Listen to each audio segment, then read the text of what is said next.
Hi everyone, good evening and welcome. So my name is Wendy. I am the social worker and program officer at the Child Development Center. So tonight we'll be talking about raising resilient children.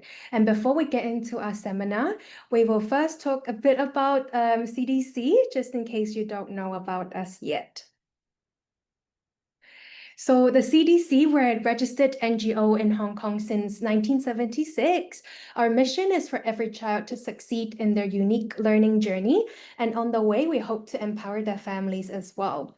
We offer specialized education group programs, therapy, and assessment for children with a wide range of abilities. So from the age of 6 months up to 16 years old, we offer services in English, Cantonese, and Mandarin as well.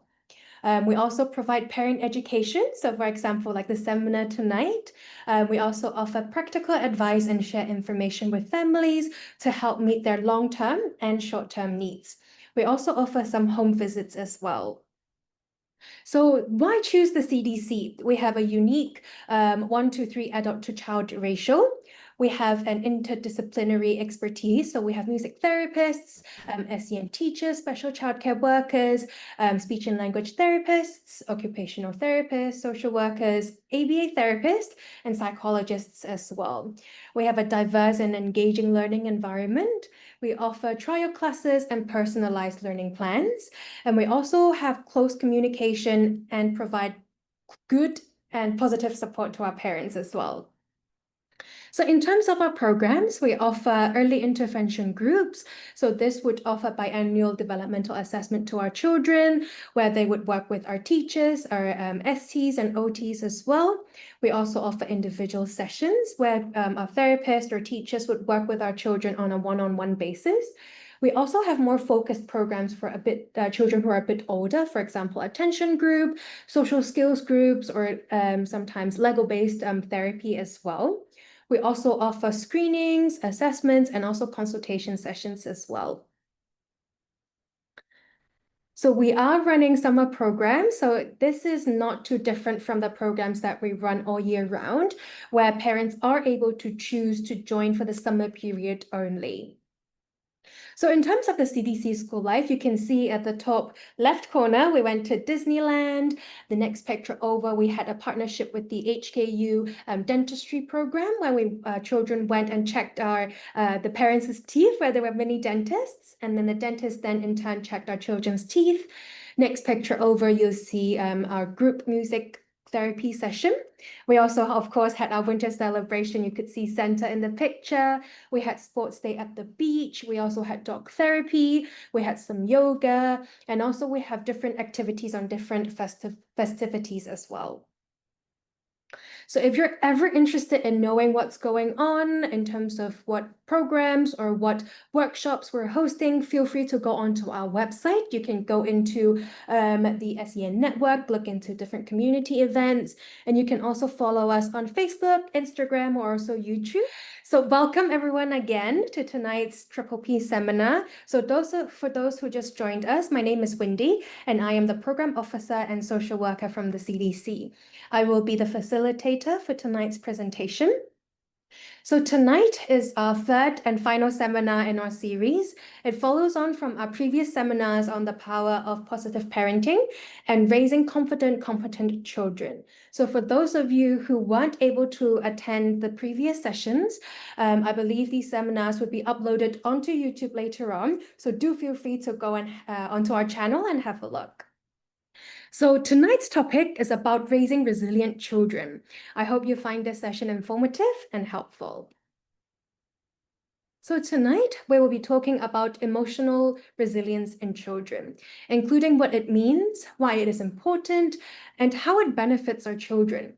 We will discuss each of the 6 important building blocks or life skills that help children manage their emotions. We will also talk about how parents can promote these skills as well. After that, we will conclude with some key take-home messages. So my presentation would take about 45 minutes, and I will open the floor to questions afterwards. So same as our previous 2 sessions, this session is recorded, so if you don't feel comfortable sharing about your children's information, that's absolutely fine. You can send me an email or give me a call later on, but preferably tomorrow. I probably won't be answering your calls tonight after the seminar.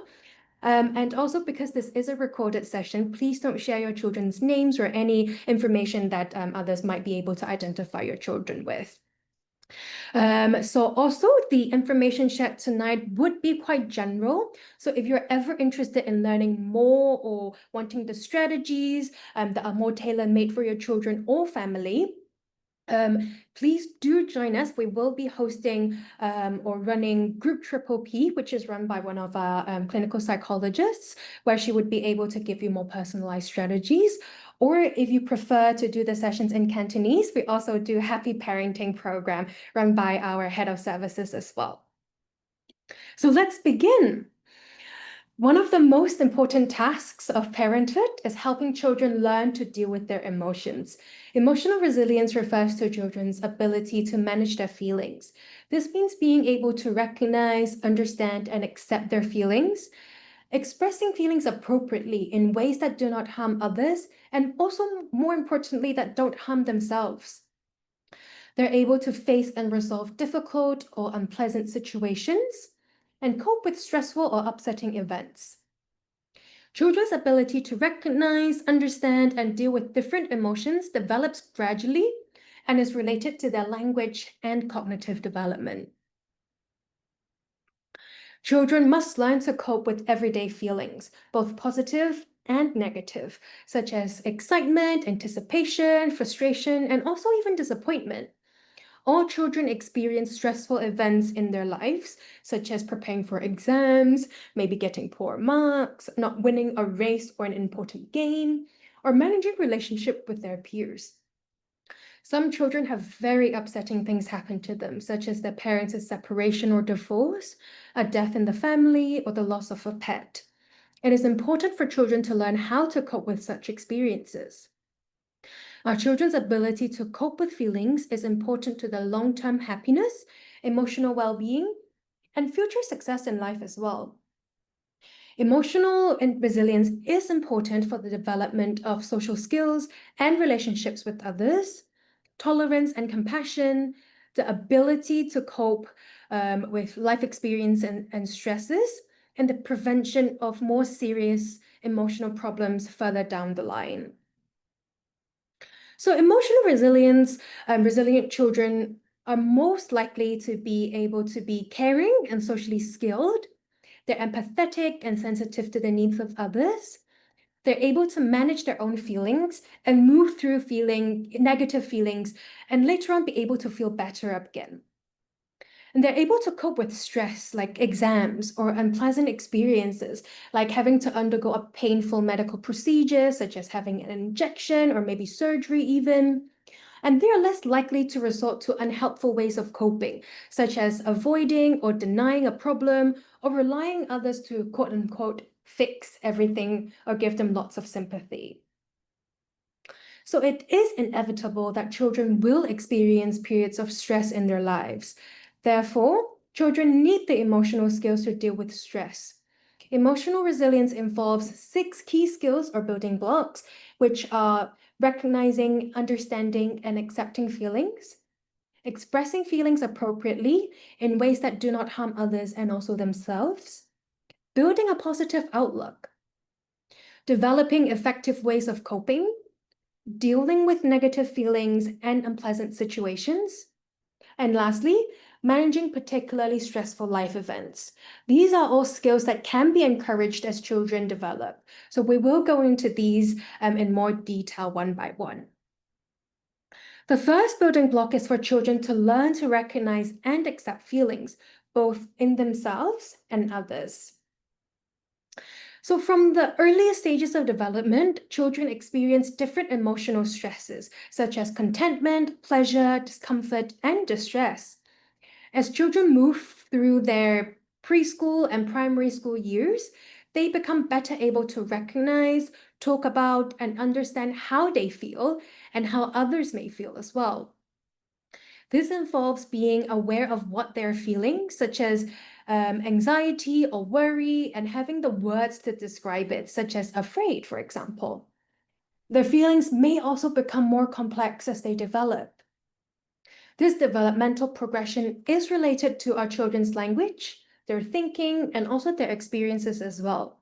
So for example, compare toddler frustration and tantrums to teenage social anxiety and self-searching. Some ideas for how to help our children learn to recognize, understand, and accept feelings are: accept that it is normal and healthy to have ups and downs, and let your child know that it is okay to have different feelings and show them. So for example, if they fell and they've hurt themselves, you can let them know that it is okay for them to cry because they're hurting or they're scared. We don't want to tell our children, oh, it's just a little scratch, get over it, right? We want to be able to encourage them to express how they feel and show their emotions as well. The next one being talking about feelings in a way that your child understands. So from time to time in everyday conversation, talk to your child about emotions and how to recognize them, both in themselves and in other people. We can also talk about the reasons for these feelings as well. The next one would definitely be emotionally expressive yourself. Our children learn a lot about emotions by watching their parents' face and gestures. These provide clues about how someone is feeling. And the next one would be, apart from expressing, would be talking about your feelings. Share stories of times that you felt different emotions: happy, excited, sad, angry, worried, or even annoyed. Explain the reasons why you felt that way and talk about how you dealt with your feelings. Help your child recognize and label emotions. When your child shows an emotion, ask them how they're feeling. If they cannot tell you, try to describe the emotion for them. For example, it sounds like you're getting frustrated with that puzzle. You can also encourage your child to be emotionally expressive through maybe reading different books, stories. It could be fantasy play, drama, art, and music. Our children can become more aware of their emotions when expressiveness is valued. So moving on to the next building block. There is more to emotional resilience than simply being able to recognize and accept feelings. The next building block is about expressing feelings appropriately, like I mentioned earlier, in ways that do not harm others and ourselves. Parents have an important role in helping children learn acceptable ways of expressing their feelings. So children do need to learn what types of emotional expressions are okay. So what words, expressions, and actions are appropriate, and when to express their feelings as well. Some children need very explicit teaching. So for example, they might need to know exactly who they should talk to, how often, and how much. Our children also need to learn what types of emotional expressions are not okay, such as being affectionate to people that they do not really know well. So for example, hugging strangers. And socially inappropriate ways of expressing feelings, such as losing control, yelling, or having hurtful actions, for example, hitting and abusing others. So acceptable ways of expressing emotions are related to cultural and family expectations. So it is important for our children to learn about culture through different rituals and traditions. So for example, during weddings, funerals, different festivals, these can all teach our children how their family and culture deal with celebrations and also losses as well. So there are a number of traps where us as parents can fall into that can accidentally encourage emotional distress in our children. So for example, spending too much time talking about their own feelings and troubles, dwelling on upsetting experiences, showing too much interest in how a child feels. So for example, earlier when I mentioned maybe your child had a fall and scratched his knees, for example. So we do want to show an interest, but we don't want to be showing too much interest. So for example, oh no, that must hurt. What do you need? Is it hurting a lot? Do you need a bandage? What should we do? Blah, blah, blah, blah. That would be showing too much interest is what we're talking about. Accidentally rewarding children for being upset by being overly sympathetic or encouraging avoidance. Another one would be overreacting to minor upsets, such as small bumps or grazes, so like the example that I gave just now. And also not giving enough attention to contentment or to coping and or courageous behavior. So when our children are being very courageous, we want to encourage that. We want to praise them and let them know that we appreciate that and that we do see it. And it is very, very good behavior. And we want to encourage them to keep showing these.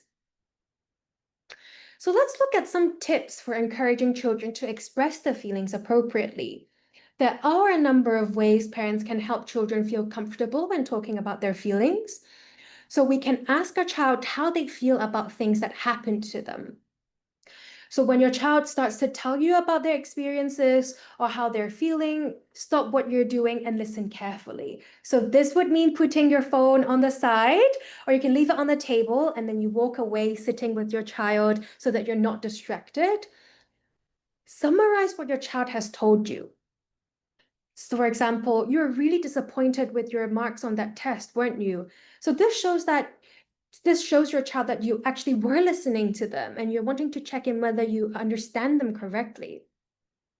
What we don't want to do is we don't want to tell our child how they should feel, such as saying there's nothing to worry about or that they should not feel the way they do. So for example, oh, don't be silly. It doesn't matter if they call you names. Don't get so upset about it. So this is disregarding how our child feels, and that's not what we want to do. Instead, we can try to acknowledge their feelings. So for example, I can see how that would make you feel upset. So we can read children's books about both happy and upsetting events and talk about how the characters feel. So for younger children, we can start from this perspective, where we talk about the different characters, what's happened to them, how they feel, and then slowly then generalizing it to everyday life. The next one would be to help your child recognize feelings in other people. So ask them questions like, how do they think another person might feel? Or why do they think someone might have reacted that way or have that kind of feeling? So give your child positive attention for expressing their feelings in appropriate ways. So this is important for both positive and negative emotions. For example, when your child is being generous, kind, friendly, or cheerful, tell your child you're pleased with them. So for example, it's great to see you two laughing together. Whose joke was that? Another one would be to, if your child successfully deals with a difficult situation, such as being teased without getting upset, congratulate them on how they handled the situation. As parents, we need to decide how to deal with children when upset feelings turn into angry or hurtful behaviors. We want to use consistent discipline if your child expresses upset feelings in rude, hurtful, or disrespectful ways. So for example, acknowledge the upset feelings before dealing with the problematic behavior. Tell your child what to stop doing and briefly give a reason why. And then tell your child what to do instead. So for example, Tommy, I can see you are very disappointed about not being able to go to the skate park today. Stop kicking your skateboard. You might break it. Put your bag down and take a deep breath. So depending on the situation, if you remember the past two seminars, we talked about quiet time and time out, etc. So if need be, use a logical consequence. Quiet time or time out may be a suitable backup if the problematic behavior continues. So another one will be to model better ways of expressing upset feelings.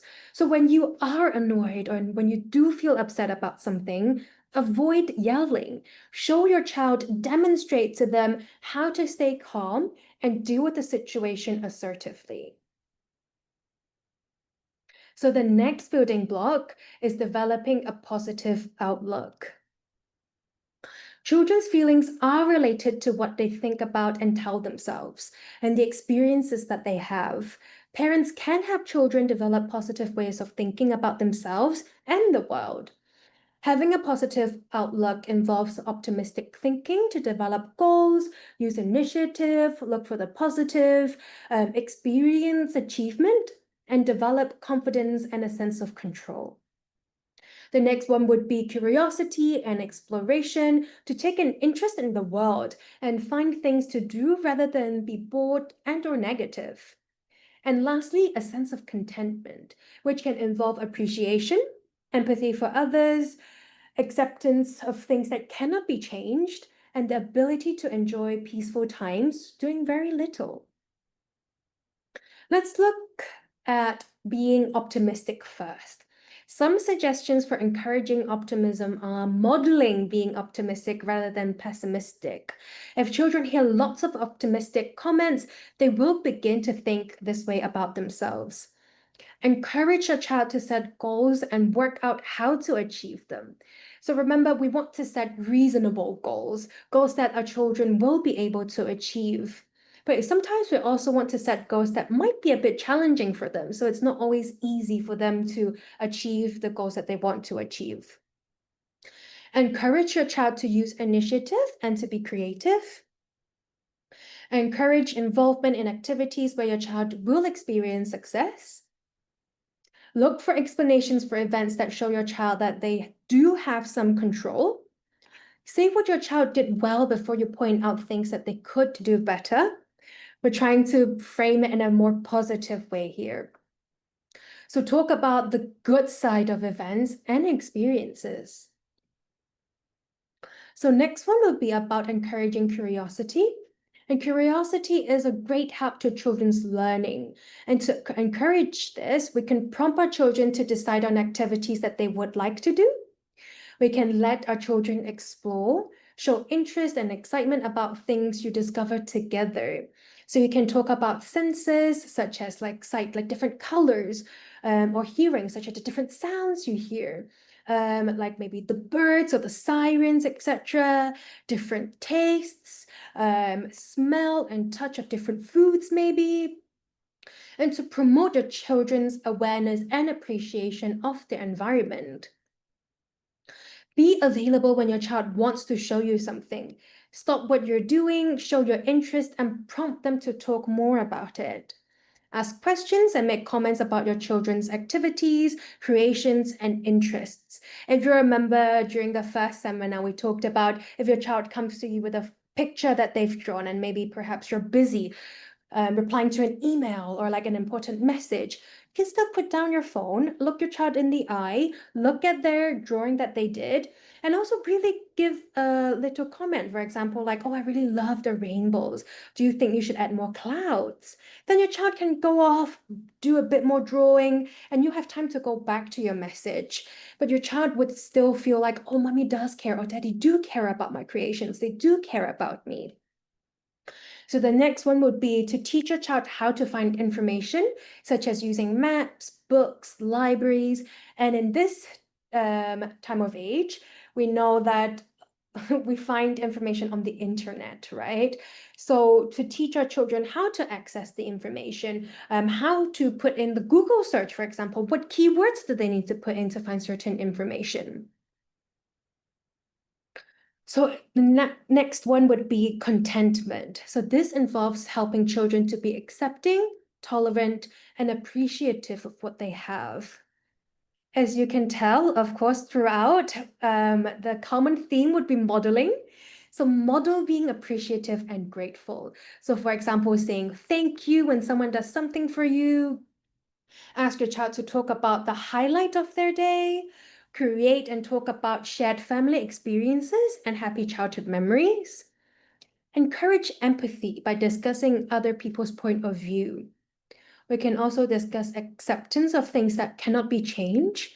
We can acknowledge feelings of envy and or dissatisfaction, and then gently encourage our children to accept what they do not have and not to dwell on things that they can't change. Encourage involvement in meaningful activities such as music, sports, or different clubs to help your child experience achievement and a sense of belonging, not just at home, but also to generalize it to the community or to the schools as well. Encourage your child to slow down sometimes and take time just to be still and take in the world around them. So this, I think, can be difficult for us as adults as well, especially in Hong Kong where it's so fast-paced. We're always rushing to get somewhere. We're always stressed, but it's important for us to remember that apart from our children, it's important for us to slow down as well, to take in the environment around us, such as maybe stargazing, which could be difficult in Hong Kong, considering the light pollution. But we can look at the moon, that's always visible, right? We can look at the moon and then we can ask our children, oh, can we see maybe 1 or 2 stars, right? Or maybe we can look at the fish when we go to like the seaside or the beach.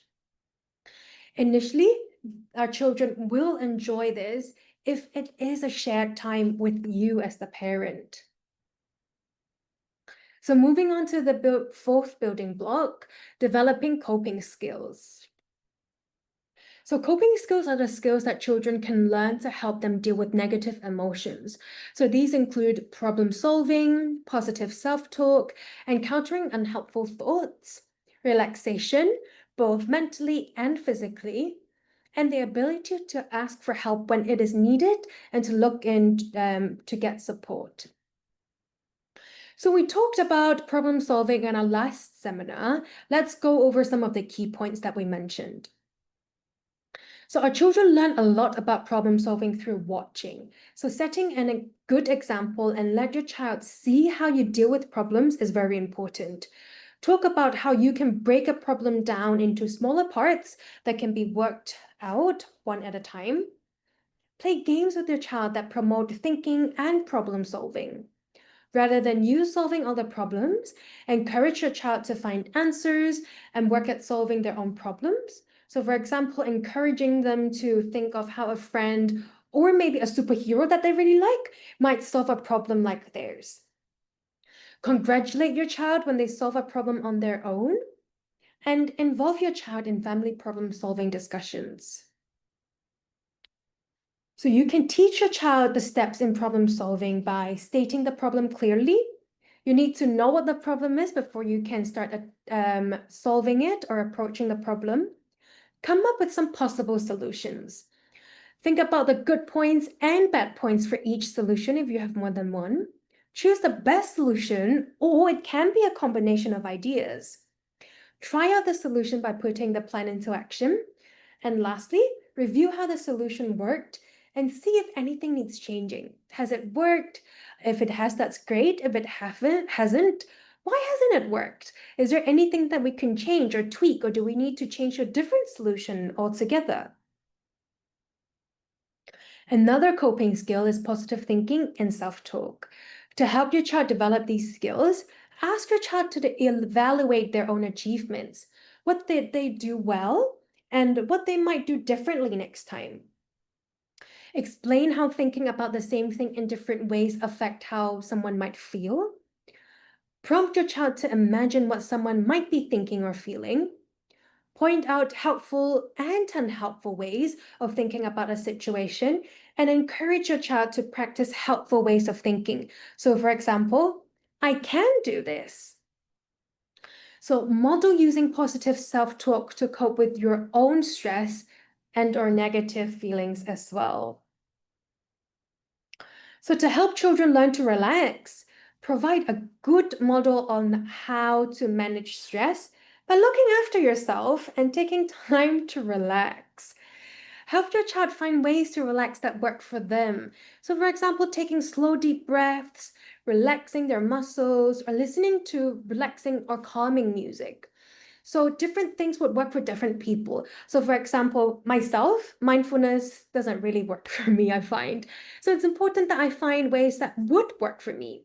And it would be important for you as a parent to find ways that you find helpful, that you can relax.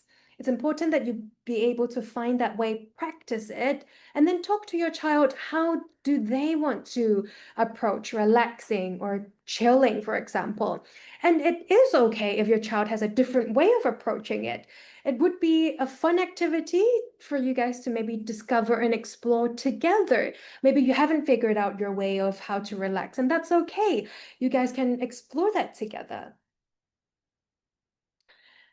And also looking out for support. So discuss with your child how everyone needs to talk about their feelings, especially when they feel bad.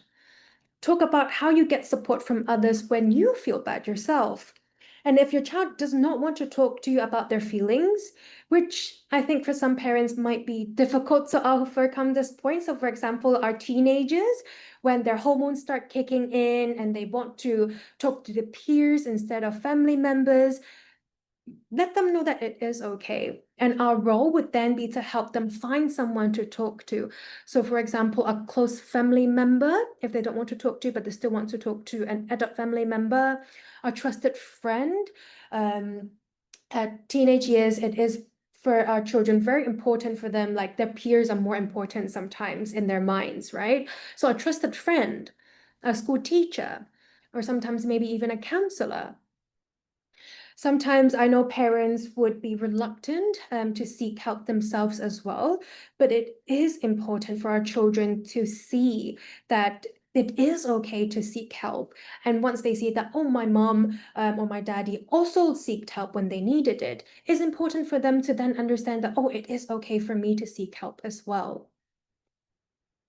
So the fifth skill is for our children to deal with negative feelings. So all children experience negative emotions. It is part of everyday experiences. We can't shelter or protect them from it.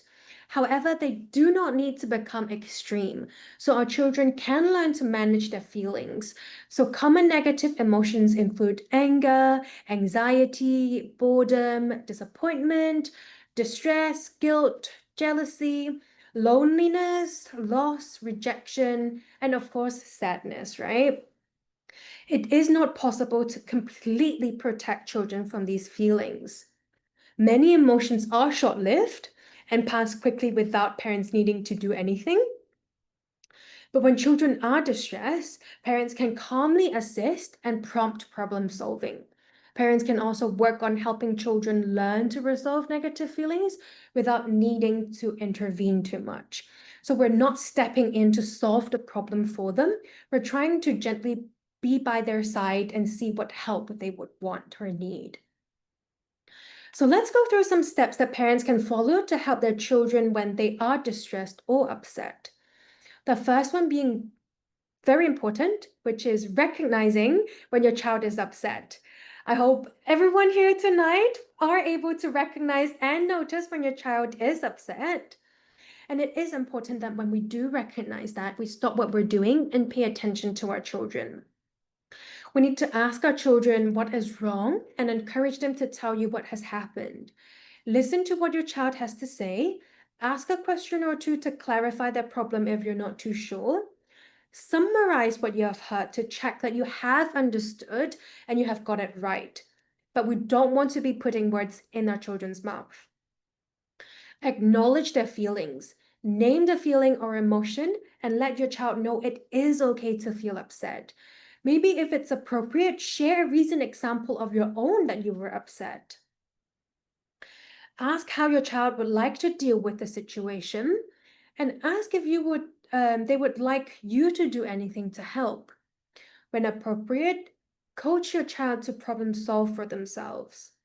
If the upset does continue, suggest a cooling off period, or you could choose to distract your child with a different activity. One for parent is to stay calm and try to avoid getting angry or upset yourself. Make a time later to talk about the incident when your child has settled down, or if you feel that you're getting a bit antsy or you're getting upset yourself about the situation, it is probably a good time to take a bit of a break and then talk to your child later when you yourself are calmer as well. So parents can also help children learn to deal with negative emotions on their own. So for example, to help a child learn to deal with anxiety, we can set a good example by staying calm and modeling how you face and cope with worries. Talk with your child about their anxious feelings.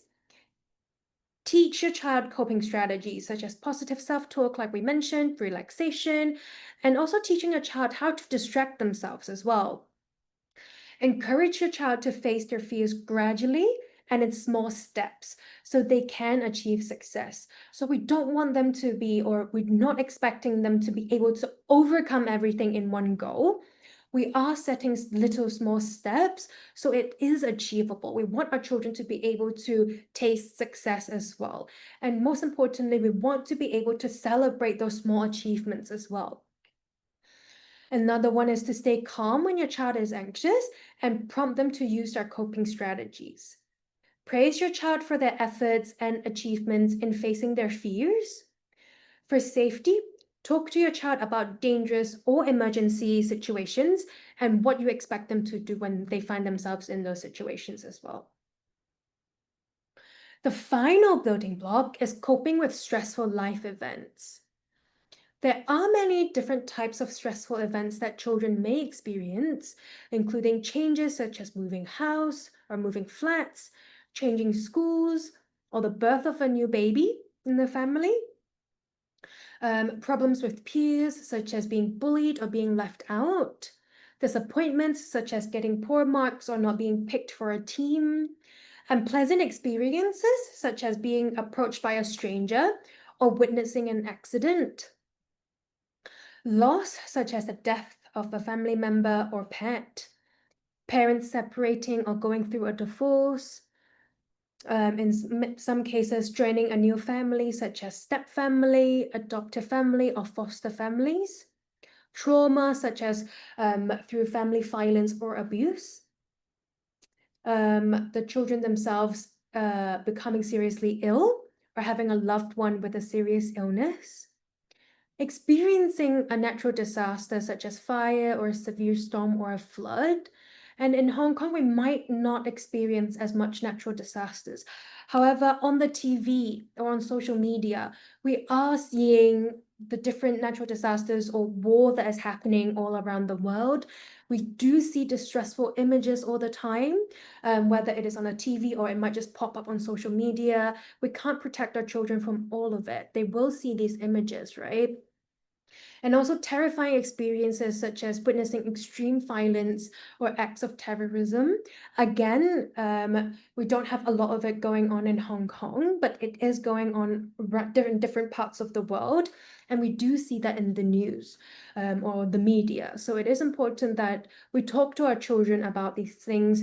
They know or they are aware that these things can happen, but also more importantly, to let them know that they are safe. Think about how children may perceive and experience these events at different stages of their development as well. So it is important to consider your child's developmental age, their understanding of different situations and events as well.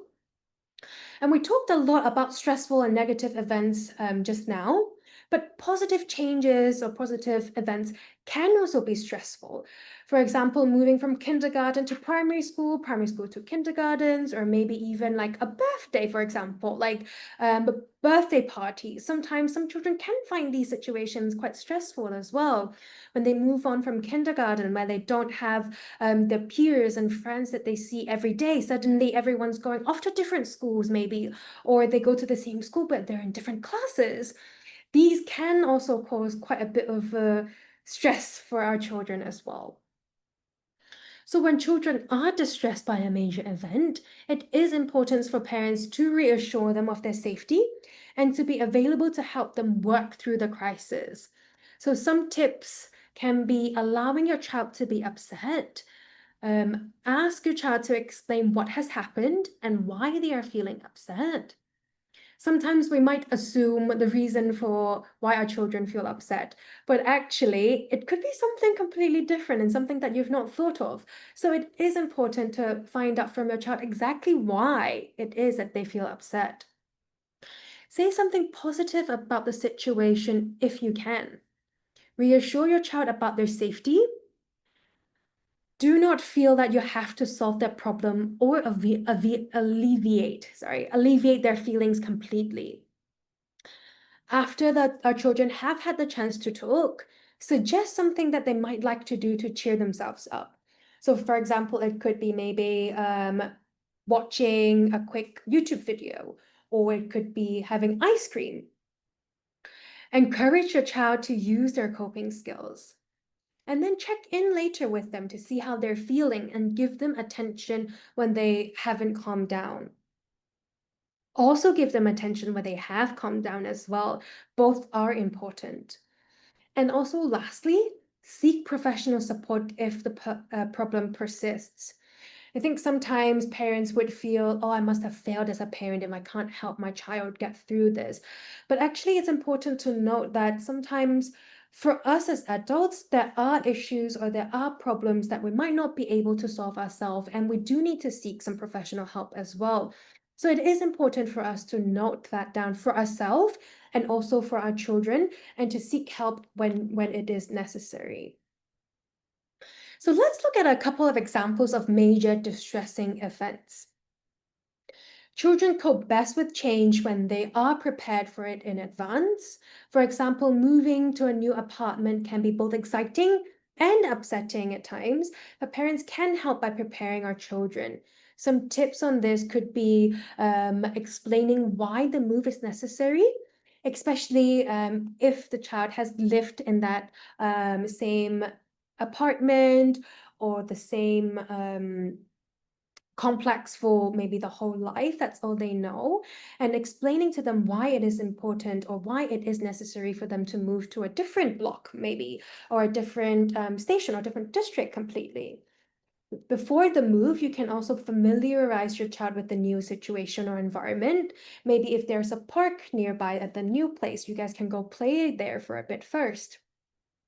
Talk about the advantages of the move, something that would be exciting for your child. So maybe at the new flat or the new block, just round the corner, that's like a very yummy ice cream place, for example. Or there's this amazing new park or like the mall or something to look at or to do. And then another tip could be getting your child involved in local activities and setting up their own room or space. So for example, they can choose, if you guys are getting a new bed, what bed would they want, the bed frame, the color, what desk they want, or the chair, the wallpaper color, for example. And next one would be to maintain routines as much as possible. This is very important for our children. Another one would be to help your child keep in touch with old friends if they wish.